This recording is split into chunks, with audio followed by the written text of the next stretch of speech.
Good afternoon, good day. Hello, everyone. Welcome to Dental Voice Season 3.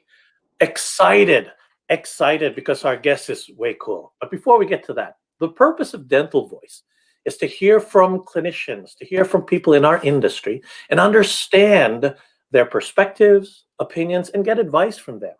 This season, our focus is understanding what helps people thrive in their day to day, especially given everything that's going on. Our guest today is special to me. Her name is Kimberly Carpenter, RDH. And I want to quick thank to Amanda Hill. She got us introduced. So if this goes well, good job. If not, you can. Anyway, when you look at the context of this, Kimberly has been in as a hygienist and has been in doing this for many years. But there's an incredible story that I'd like to understand better with her. So before we get to that, how are you, Kim? How are things? I'm doing great. How are you, Rolando? Very well. Thank you so much for joining us, and really very much appreciate you joining us on Dental Voice. You just got home from work, right? I did. I just got home from a day of clinical hygiene, 8 hours. 8 hours, and you look like that. Holy cow. And I look like this. Right on. So I'd like to understand and kind of hear your story, because you've attended a couple of the podcasts, and one of the things that we heard is that you've been practicing dental hygiene for over 10 years. And at one point, I think what happened, or what I learned, is that you got to the point where you said, enough of this, put everything away, and you left. But then something happened and you came back. What was it that got you to leave, or what was that event?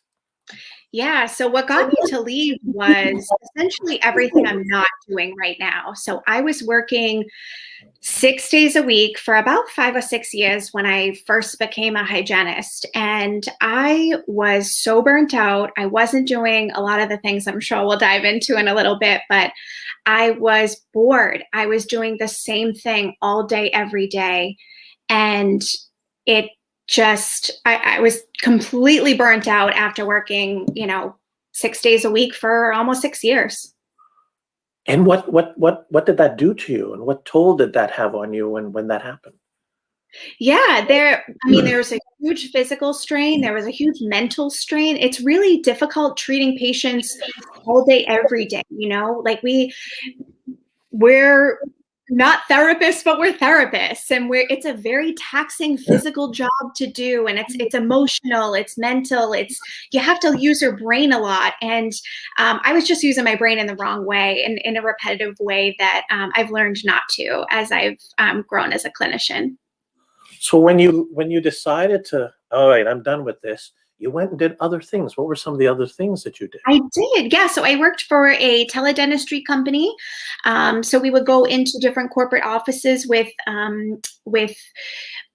portable equipment, and we would treat their patients. And then I was also in the education department at a well-known distributing company, and I worked as a technical trainer. And so my job was to travel to different dental offices and laboratories and essentially teach them about different CAD/CAM equipment. Yeah. So you were still in dentistry, and you were still engaging with clinicians, with other members in dentistry. So what happened? What happened was I think every clinician, the reason why we do what we do is for the patients. And so I missed patients. I missed, I'm a nerd. So I like reading about different studies, and I like my, patients that come in and say, oh, I was diagnosed with this rare disorder or this rare disease. And I like researching it and finding out. Sometimes patients come to us and they've just been diagnosed with something and they don't know the dental implications of it. So I would research things for them, and I'd, help them through their diagnosis and, educate them on the dental implications. And so that was a huge piece that I was missing, was for me, the continuing education, the networking, all that jazz, and the patients, essentially.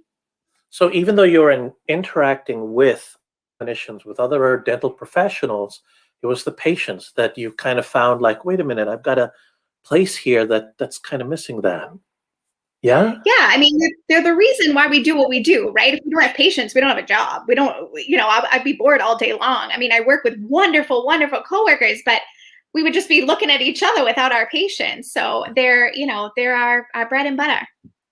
So when you entered into that sphere and you're sitting there and you came to that realization, what was it that brought you back? How did that happen? To talk us through kind of that. Yeah, that's a great question. So I that was a pivotal moment in my career. I was laid off of work, so we were kind of in between for COVID-19, and so I was home, quarantined for 2 weeks, like the rest of the world, and I was organizing my entire house. And one of the things I organized, and all of you hygienists are, I know you're type A and you're organized, and don't say that you're not because you're lying. So I pulled everything out of my closet, and I remember the day that I like to say I broke up with dental hygiene. I stuffed every single one of my scrubs into an enormous black trash bag, and I was just tying it in a knot. I was so mad, and I shoved it to the back of my closet. And during COVID-19, I was cleaning everything out. So I was organizing, took everything out, and I found that black trash bag. And I had opened it. I forgot what was even in there. And I thought, oh my God, these are my scrubs. And I would still practice, even when I was not working a full-time clinical hygiene job. I always practice clinically on the weekends because I, again, love my patients. I love what I do. I love hygiene. I would just wear these navy blue scrubs. And I mean, that's great, but I found my other colors. And I remember looking at them and thinking, oh my gosh, I wore these scrubs when I did X, Y, and Z, or when I found that lesion on that patient's tongue, or when I treated my niece for the first time, or, silly things like that, that you have memories with these particular scrubs. And I remember thinking, Kim, are you okay never doing this again? Like, is this going to be the rest of your life? Are you never going to step back foot into an operatory? And I couldn't sit there and look in the mirror and say, no. I couldn't say, this is the end of your road. And because of that, you said what? I said, I am going to be so picky about the office that I end up in next. So I searched high and low for a dental practice that would allow me to practice the way that I wanted to. So part of why I got so burnt out, I think, is because I fell into the robotic hygiene routine. I wasn't doing continuing ed. I wasn't practicing the way that I wanted to. I wasn't researching as much as I should have been. And I think that I wasn't networking with other hygienists. I was kind of just in my own bubble, and I was bored, and we were just doing the same thing all day, every day. And I thought, there's gotta be more. There has to be something. I'm a nerd. I like to learn. Yeah. So there's got to be new technology and equipment and things that I don't know about yet that I need to look into and I need to learn. So I found a wonderful office that lets me practice the way that I want to, and believes in me and believes in my capabilities, which I think every dental hygienist, every clinician, that's what we're striving for. That is so cool. I love the dental nerd. I love the fact that there's this passion that you're into. So it was about, it sounds like it was about finding kind of what meshed with you. For viewers, for people watching this, if you were to sit down and say, what are some of the things that got you engaged? What would you tell people that kept you engaged? And because clearly you're thriving now and you seem so excited about it. What are some of those things? I am so excited. And so I think one thing in particular that I've adopted into my practice now is to do, in the state of Massachusetts where I'm located, we're mandated for 20 hours of continuing education biannually. So that's 20 hours every 2 years. It's not a whole lot, really. And in case you haven't noticed, I'm not a bare minimum kind of person. I like learning. And so I would encourage people to take your 20 hours of continuing ed or whatever it is in your state that you're mandated to do, and then some. If there's a patient that comes in that was just diagnosed with sleep apnea, it would behoove you to take a class on sleep apnea so you can better treat your patients. And take courses that appeal to you. Don't take something about, biofilm if you're not really interested, or, on an instrument you're never going to use. Do something that interests you. There's a wealth of information out there, and there's a ton of wonderful continuing education classes. A lot of them are free too. So there's a lot of things that you can be doing to get really excited and to implement it into your everyday practice. So when you came back, what did it feel like the first time you went back, when you finally found that practice that you resonated with and you walked in? What was that experience like when you said, holy cow, I'm actually back here? It felt like angels singing. It was like, hallelujah from the heaven. Where have you been my whole life? And yeah, I couldn't have been happier. So it went from, I'm done, I can't do this anymore, holy cow, to angel singing. And it sounds like things didn't necessarily change. It's almost like your perspective changed, and then you aligned. Because what was it that energized you? What is it that got you back in and said, hey, I've always loved this, I love it more? Yeah, so I think I just needed to do a lot of self-reflection and think about myself as an 18-year-old applying to dental hygiene school. Why on earth did I want to do this? And I remember my very first time stepping into the dental hygiene clinic at the school that I went to. I remember thinking, all my friends at home and all of my family thought I was nuts. They thought, this lady likes chiclets. What is wrong with her? This is so weird. And I remember stepping into the clinic, and I called my mom and I said, everyone here likes teeth, and this is exactly where I need to be. And she thought, oh, okay, honey. Yeah, that's great. I'm glad you found your passion. But I really, truly did. There were, just dental chairs, and there were posters on the wall of teeth. There were teeth everywhere. And I was so excited about it. And I guess what it took was just really sitting with myself and writing down certain things that I was looking for out of life that I was missing. And a lot of it had to do with my perspective. And a lot of it was situational. I just ended up in some offices that weren't a great fit for me, I think. And I wasn't, as an older, more seasoned clinician, I wasn't afraid to say, hey, this isn't my thing. And there's going to be an office that I'm going to thrive in, that's going to love me, and that I'm going to love them. Oh, that is so cool. So for people who are kind of in that place, what advice would you want to give them? What are like the top 3 things right now that you would say, hey, there are people out there who are currently experiencing this. Let me share a couple things with you. What would those be?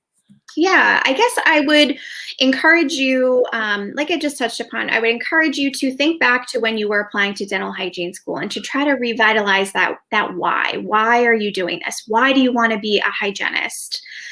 Do you want to have flexibility for your family? Do you want to invent the next instrument? I don't know. What is it that you want to do? Why do you want to be a hygienist? And I would encourage you to kind of sit with that for a little while. Another thing I would encourage you to do is to network, get involved, meet other hygienists in your area, and to just be passionate about it. No one wants to go and spend a whole hour with someone that's really bored about dental hygiene. It's like, no, they want to spend time with someone that's so jazzed about talking about your teeth. And, you wouldn't want to go to someone that isn't. I wouldn't. So I guess if there are 3 takeaways, that's what I would. That is fantastic. Oh my goodness. The energy, the excitement, you can feel it. And I think you're right. Your patients can feel that, your team can feel it, and you feel it too. And I really so appreciate you sharing that with us. And I could just imagine as you were explaining or describing it, you going, "What's this?" And then you open it, and it's like, "Those are my scrubs. Holy Yeah. cow! Yeah. That is so cool. That is Yeah. so cool. Very It, inspiring." that's literally what happened. And I mean, there was a little emotion involved in that. I did have a good cry in my closet into the scrubs and thought, the heck am I doing? And then I thought, you know what, you need to do this again. You need to practice. So Oh, here I I love am. it. I love it. And yeah, and you clearly enjoy, and I love the advice. If people wanted to reach out or ask you questions, what would be the best way for them to do that? Yeah, absolutely. I would love to hear from anyone that would like to reach out. My email address is kim.carpenter.rdh@gmail.com. Awesome. And the practice, what practice do you work at? I work at a practice right here in Massachusetts, just outside of Boston. All right, fantastic. So, first of all, thank you so much. Thank you so much for joining us. Thank you for sharing. Thank you for just kind of opening up and kind of giving us the perspective and the advice of kind of dealing with it. And um, are there any things that you'd like to kind of, or anybody that you say inspired you in a Sorry, Rolando, I didn't catch that one. are there Technical any difficulty. closing comments or any shout outs to anybody who inspired you throughout all of this? Oh gosh, there were so many people. I'll shout out to my alma mater that's no longer standing, but Mount Ida College in Newton, Massachusetts. Everyone, honestly, all of my dental hygiene professors that made me the clinician I am today. Oh, well, thank you so much. Thank you for joining us. At some point here, would you like to come back and maybe continue to share your journey with us? Is that something you'd be Yes, open of to doing? course. I would love that. It would be my honor. Yeah. Awesome. Well, thank you. Thank you. Folks, if you have any questions for Kimberly, please reach out to her. Ask if you like the content of this. Please let us know. Share it. If there's anything that you'd like us to cover or topics that you'd like us to speak through it, let us know. Kim, thank you so much for joining. It's been an absolute pleasure. Really appreciate it. Thank you for coming after your hard day work and really look forward to hearing more and seeing you thrive. Yes. Thank you so much, Rolando. I appreciate it. Awesome. Have a great rest of your evening and the rest You of your week. too. Please be safe.